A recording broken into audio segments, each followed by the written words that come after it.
Lauren Hazel, sa Diyos lang ako lumuluhod! Yung pala eh! Ano bang ginagawa mo dito sa mamamahay namin? Ha? Dahil umaasa ako na kahit papano, tubuan ka ng puso. Dahil nanay ka rin! Oo, nanay ako. Nanay na namatayan ng anak nang dahil sa anak mo. Hindi! Nanay nang nawalan ng anak dahil sa aksidente na pinipilit mong krimen ng anak ko! At di mag-deny ka pa? Kahit sinampal na kayo ng testimonya ni Timo. Testimonyang gawa-gawa lang. Dahil binayaran mo lang siya at inutusan! Ikaw ang gumagawa ng kwento, Pelma! Talaga ba, Hazel?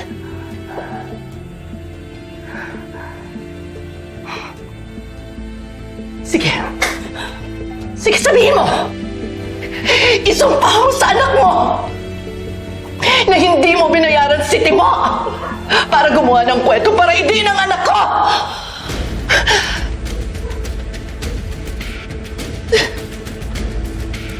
Totoo nga. Totoo nga. Ano sasabi mo? Wala akong sinasabi. Wala akong dapat aminin. Pero yung pananahimik mo, dinig na dinig ko.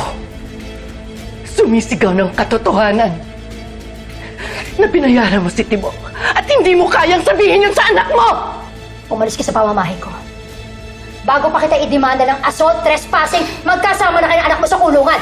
Umalis ka na, Pelma! Umalis ka na nga! Umalis ka na! Hindi ako titigil hanggat hindi lumalabas ang katotohanan. Ikaw at hindi si Colleen ang makukulong!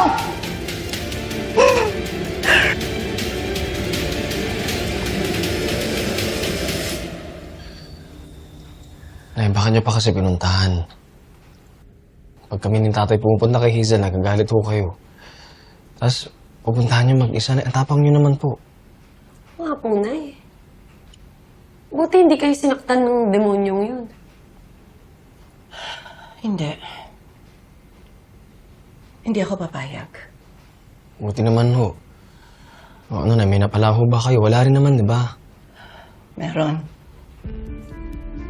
Kahit hindi niya diretsahang inamin, nahuli ko siya. Nay, hindi naman po ibig sabihin na hindi sumagot sa inyo si Hazel. Eh, umamin na siya. Nay, hindi po laging totoo yung silence means yes.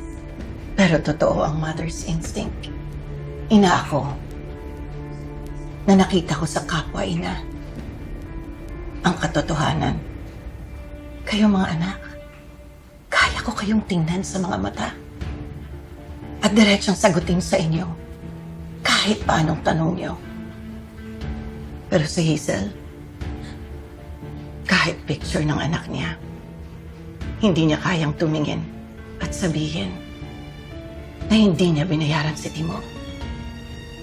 Pupuntahan ko ulit si Timo. Ha? Bakit, Nay? Tingin niyo aamin yun? Nay, kung totoo po na binayaran siya ni Hazel, mas lalong hindi niya babawiin ang statement niya. Kailangan natin gawin patunayan talaga na sinungaling yung lalaking yan.